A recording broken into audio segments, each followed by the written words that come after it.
फ़र्क बहुत है तेरी और मेरी तालीम में। तूने सीखा है उस्तादों से और मैंने हालातों से।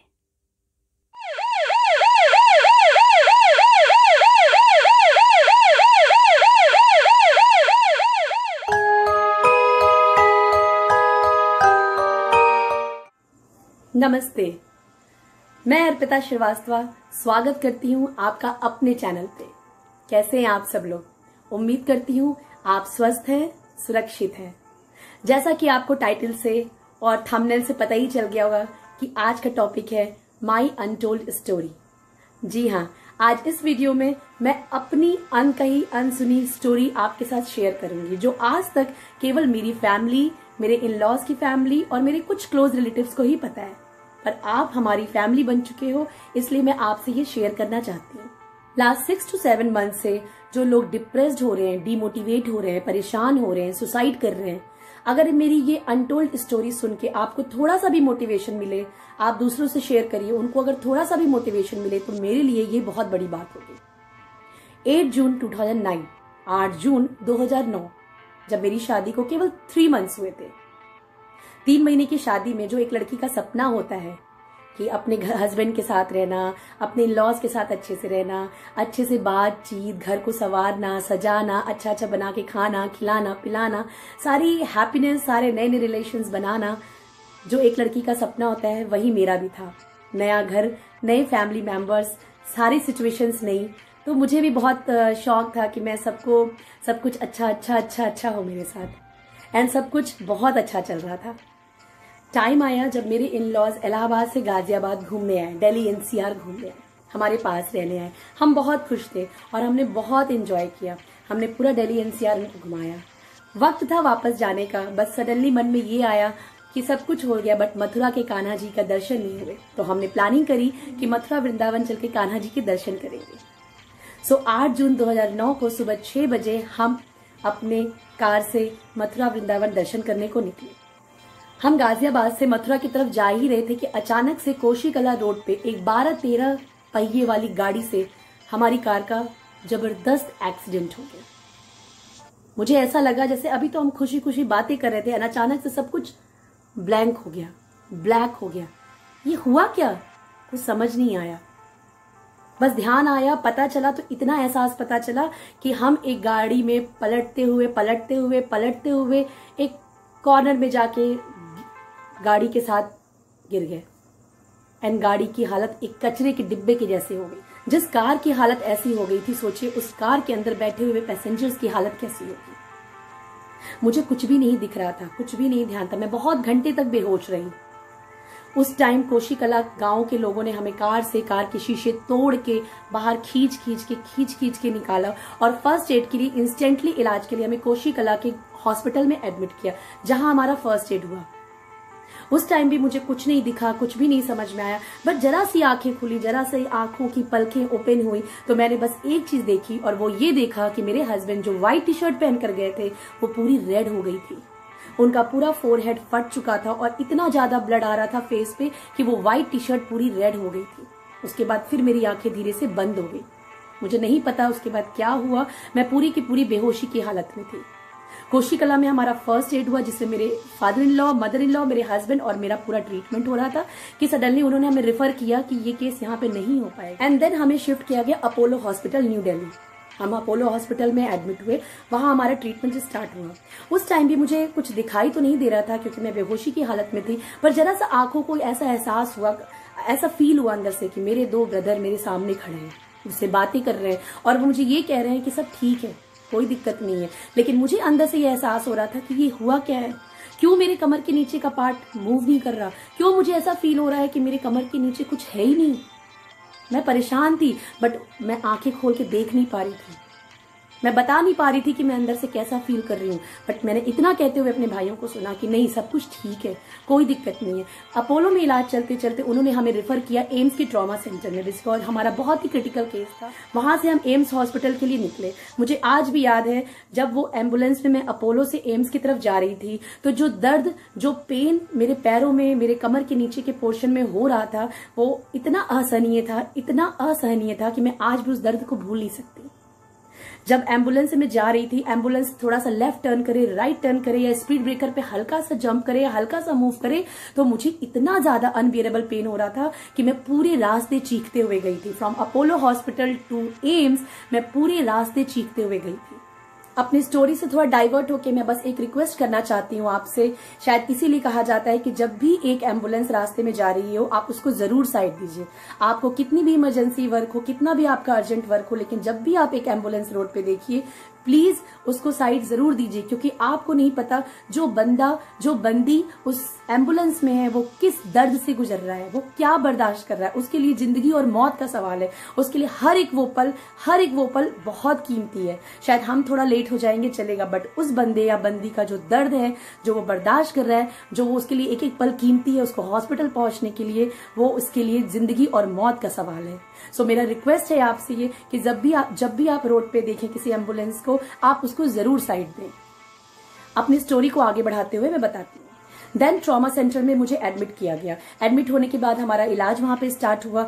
सुबह शाम दिन रात वो पेन, इतना दर्द कि एहसास ही नहीं हो रहा था कि ये बायां हाथ काम कर रहा है कि लेग्स काम कर रहे हैं, नहीं कर रहे, कुछ समझ नहीं आ रहा था। आप एक बेड पे पड़े हो, एक डेड बॉडी की तरह पड़े हुए हो, ना आप उठ पा रहे हो, ना आप लेफ्ट टर्न कर पा रहे हो, ना आप राइट टर्न कर पा रहे हो, ना आप अपनी बॉडी में वेस्ट के नीचे कोई मूवमेंट फील कर पा रहे हो, ना आपके वेस्ट के नीचे कोई मूवमेंट है। आपको कुछ नहीं पता चल रहा। ये कंडीशन थी मेरी।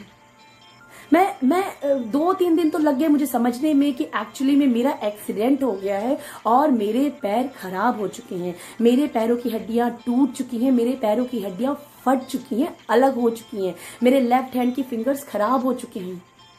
देन धीरे धीरे ऑलमोस्ट 1 मंथ में एम्स के ट्रॉमा सेंटर में एडमिट रही। तो धीरे धीरे इस बात का एहसास हुआ, इसे एक्सेप्ट किया मैंने कि यस, ये मेरे साथ हुआ है, हो चुका है।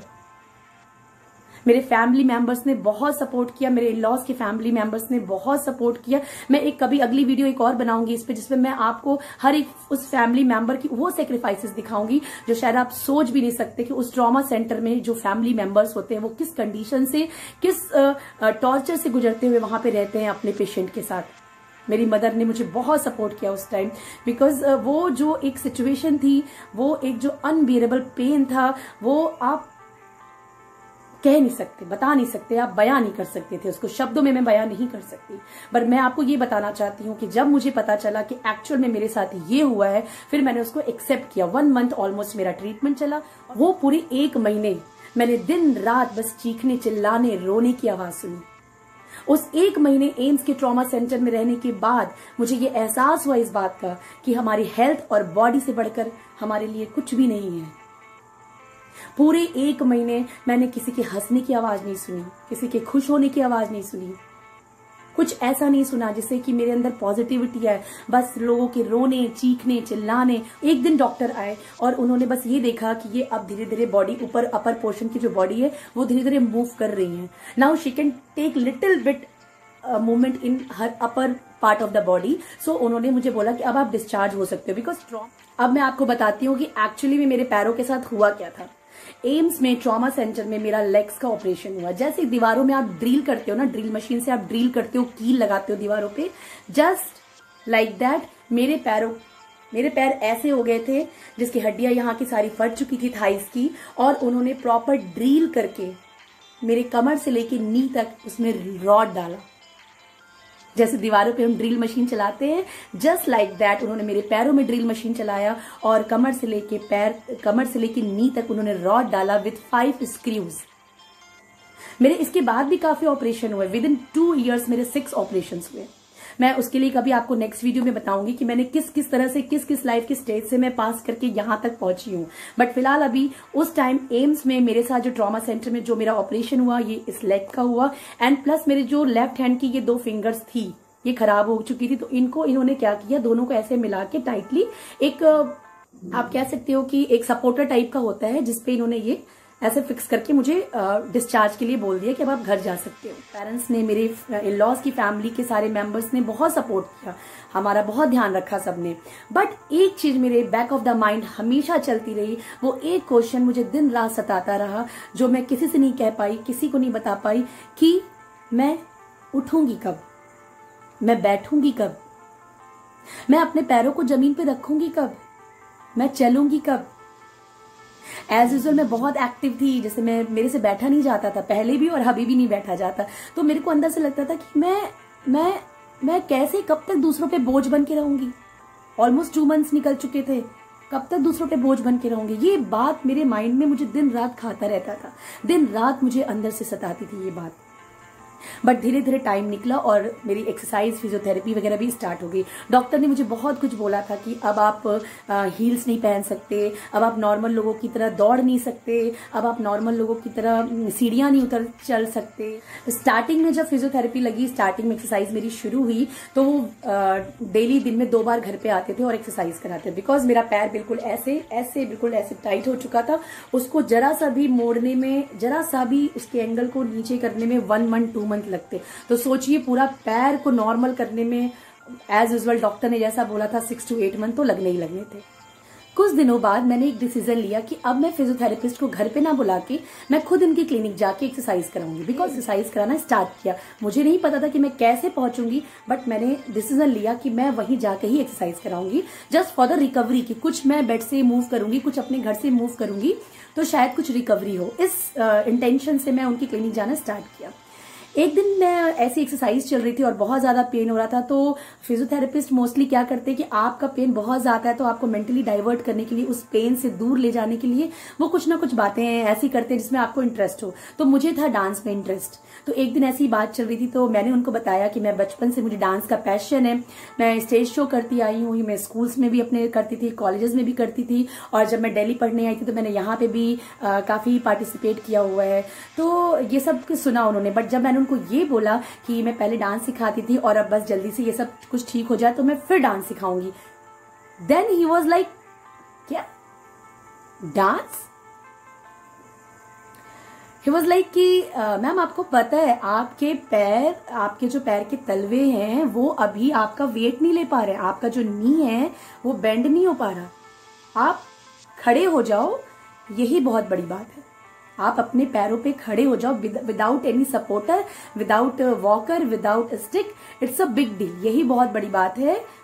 डांस तो आप नहीं कर सकते, आप डांस कर ही नहीं सकते। ये स्टेटमेंट थे मेरे फिजियोथेरेपिस्ट के। पहले तो मैंने उनकी बात सुनी। उस टाइम आप समझ सकते हो कि एक आर्टिस्ट को जिसको डांस का इतना पैशन हो, जो बचपन से डांस करता है, जो नहीं देखता कि वो किस जगह पे कहाँ पे डांस का मौका मिला और शुरू, तो उस इंसान को कैसा फील होता होगा, कैसा लगता होगा जब आपसे सामने वाला डॉक्टर, आपका फिजियोथेरेपिस्ट ये बोले कि आप डांस अब नहीं कर सकते। मेरी आंखों में आंसू थे। बट मैं घर आई वापस और उस दिन से मैं यही सोचने लगी कि अब मुझे ठीक होना ही पड़ेगा। अब मुझे डॉक्टर को, फिजियोथेरेपिस्ट को ये दिखाना पड़ेगा कि मैं डांस कर सकती हूँ, मैं सिखा सकती हूँ। इस एक्सीडेंट ने मेरा पैर खराब किया, मेरे हाथ खराब किए, बट अब मैं अपने हाथ पैर को खुद ठीक करूंगी। उस दिन के बाद मैं फिजियोथेरेपिस्ट के पास नहीं गई। मैंने डिसीजन लिया कि मैं डांस सिखाऊंगी, डांस करूंगी। सबने बहुत ऑब्जेक्शन किया, फिजियोथेरेपिस्ट ने भी बहुत ऑब्जेक्शन किया। मुझे पता था अगर मैं डॉक्टर से पूछती तो वो भी मना कर देते, बट मैंने कहा कि नहीं, मुझे ठीक होना है और मैं अपनी उस चीज से ठीक होना चाहती थी जो मेरी सबसे बड़ी स्ट्रेंथ है, और वो है डांस। डांस मेरे लिए सब कुछ है। Dance is my happiness. मुझे खुशी मिलती है डांस में। It's not just my profession, it's my happiness. मैं करना चाहती हूँ, मैं चाहती हूँ कि दूसरे भी मेरे साथ सीखें, करें। तो उस दिन मैंने डिसीजन लिया और नेक्स्ट डे मैंने अपने हस्बैंड से ये बात शेयर करी। उस टाइम मेरे पास एक कुक आता था खाना बनाने, बिकॉज मैं खड़ी भी नहीं हो पाती थी, और सारे मेरे पेरेंट्स और मोस्टली रिलेटिव भी अपने अपने होम टाउन वापस चले गए थे, बिकॉज काफी लंबा टाइम हो गया था ऑलमोस्ट। ही वॉज लाइक कि ठीक है, देखते हैं, बट आपको फोर्स नहीं करना है पैरों पे।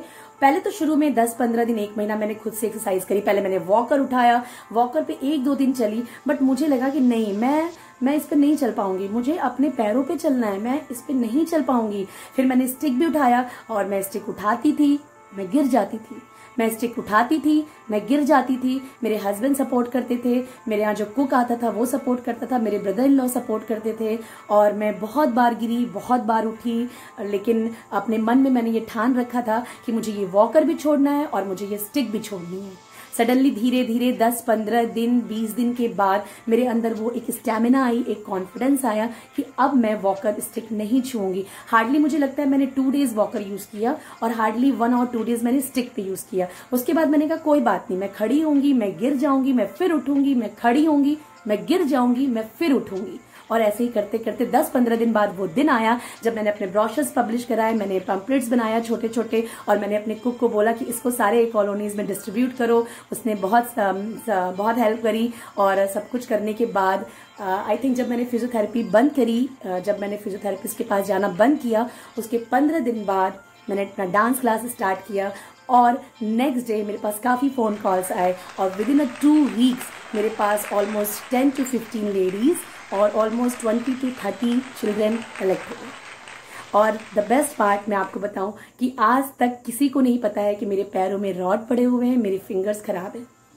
मैंने कभी उनको लगने ही नहीं दिया, बिकॉज जब मैं डांस सिखाती थी तो मैं उसमें डूब जाती थी, मैं उसको दिल से करती थी। मैं नहीं दिखाना चाहती थी किसी को कि मैं फिजिकली डिसेबल हो चुकी हूँ। मैं उस फिजिकली डिसेबल को अपने दिमाग पे हावी नहीं करना चाहती थी। मैं चाहती थी कि दुनिया वही देखे जो मैं दिखाना चाहती हूँ, और दुनिया ने वही देखा। ऐसा नहीं है कि मुझे पेन नहीं होता था, मुझे दर्द नहीं होता था।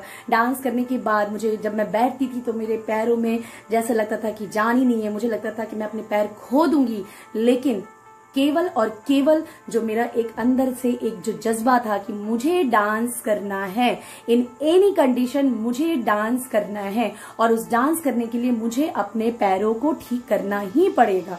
वो 2-3 मंथ्स मैंने इतना डेडिकेट होके अपने मन को समझाया, अपने माइंड को समझाया कि डांस तो मुझे करना ही करना है, उसके लिए मुझे पैरों को ठीक करना ही पड़ेगा। तो जितना भी दर्द, पेन, जो भी स्टिफनेस, जो भी प्रॉब्लम्स आती थी, मैं रात भर जगा करती थी। आई थिंक मैं 1 month 2 months सोती नहीं थी क्योंकि पैरों में इतना दर्द होता था। बट मुझे डांस क्लास लेना था और किसी को पता भी नहीं लगने देना था कि मैं फिजिकली डिसेबल हूँ। और आज तक किसी को पता नहीं चला कि मैं फिजिकली डिसेबल हूँ। अपने पैरों पे बहुत मेहनत करी और मैं खड़ी हो सकी, मैं डांस कर सकी, मैं दूसरों को डांस सिखा सकी और किसी को पता नहीं चला। और तब से लेके आज तक मैं डांस करती हूँ, डांस सिखाती हूँ। अभी लास्ट ईयर मैंने district level dance sports championship में गोल्ड मेडलिस्ट रही, state level dance sports championship में मैं सिल्वर मेडलिस्ट रही, और अभी रिसेंटली जनवरी में मैं कोलकाता जाके नेशनल गोल्ड मेडलिस्ट रही इन सुपर मॉम कैटेगरी, और गौतम बुद्ध नगर में फर्स्ट सुपर मॉम बनी जिसने गोल्ड मेडल लेकर आई थी। उसके पहले भी मैं हमेशा डांस सिखाती रही। बीच में मैं देहरादून, रुड़की, हरिद्वार साइड में शिफ्ट हुई थी 2 years के लिए। मैंने वहां भी बच्चों की क्लासेस ली। उसके बाद फिर मैं ग्रेटर नोएडा शिफ्ट हुई, फिर मैं यहाँ भी मैंने बच्चों की क्लासेस ली। अभी लास्ट 2 years से मैं 3 schools में as a freelancer dance instructor हूँ। मार्च एंड में मैंने अपना यूट्यूब चैनल स्टार्ट किया। मैं और मेरी डॉटर मिलके इस पे काम करते हैं। सो मुझे बहुत अच्छा लगता है। इस चैनल पे मैं चाहती हूँ हर एक वो रियल चीज आपको पता चले जो हम एक्चुअल लाइफ में फेस करते हैं। जो एक्चुअल लाइफ में होता है उसको मैं पूरी कोशिश करूंगी एज ए स्टोरी कन्वर्ट करके, या अपने वीडियोज में अपनी जो भी बात है मैं आप तक पहुंचा सकती हूँ इस यूट्यूब चैनल के थ्रू। अभी रिसेंटली मुझे dance sports association of India ने गोरखपुर डांस स्पोर्ट्स यूनिट का ऑर्गेनाइजिंग सेक्रेटरी बनाया है। अभी कुछ दिनों पहले ही मुझे Uttar Pradesh dance sports association का टेक्निकल मेंबर बनाया गया है। अभी रिसेंटली मुझे एक वेब सीरीज में ऑफर मिला है रोल प्ले करने का। सो उसकी शूटिंग भी जल्दी स्टार्ट होने वाली। रोज सुबह उठती हूँ और ये सोचती हूँ कि नहीं, आज भी डांस करना है और आज भी डांस सिखाना है, और अपने इस दर्द को, अपने इस फिजिकली डिसेबिलिटी को पीछे करना है, पछाड़ना है इसको, इस दर्द को हावी नहीं होने देना है। क्योंकि प्रॉब्लम्स तो सबकी लाइफ में आती है, डिपेंड करता है आपके ऊपर कि आप उस प्रॉब्लम को कैसे लेते हैं। सो ये थी मेरी लाइफ की अनटोल्ड स्टोरी जो आज मैंने आपके साथ शेयर की, अपने फैमिली मेंबर्स के साथ share. Always remember, a physical barrier can not hamper our dreams and our way to success. It depends on how one overcome this difficulty mentally. Once you do that, nothing can stop you from achieving your goals. Trust me, अपने आप पे भरोसा रखिए, अपनी capability पे भरोसा रखिए। उम्मीद करती हूँ कि आज की ये वीडियो आपको बहुत ज्यादा मोटिवेट करी होगी। अगर आपको ये वीडियो अच्छी लगी हो तो प्लीज हर एक उस इंसान के साथ शेयर करिएगा जिसको इसकी नीड हो, जो फिजिकली डिसेबिलिटी से गुजर रहा हो, सो दैट ये वीडियो देखने के बाद उसके अंदर सेल्फ कॉन्फिडेंस और बढ़े, विल पावर और ज्यादा स्ट्रांग हो। आप मुझे कमेंट करके एक बात जरूर बताना कि क्या आपको आज तक पता लगा कि मेरे हाथ पैर डिसेबल हैं, मेरे पैरों में रॉड पड़े हुए हैं, मैं फिजिकल डिसेबल हूँ। अगर आपको कुछ भी ऐसा लगा तो प्लीज आप मुझे कमेंट करके जरूर बताना, और अगर आप कुछ पूछना चाहते हैं तो आप कमेंट सेक्शन में जरूर पूछ सकते हैं। मिलती हूँ आपसे नेक्स्ट वीडियो में, तब तक अपना ध्यान रखिए, स्वस्थ रहिए, सुरक्षित रहिए, मस्त रहिए। तब तक के लिए जय हिंद। मेरी रियल लाइफ स्टोरी सुनने के लिए थैंक यू।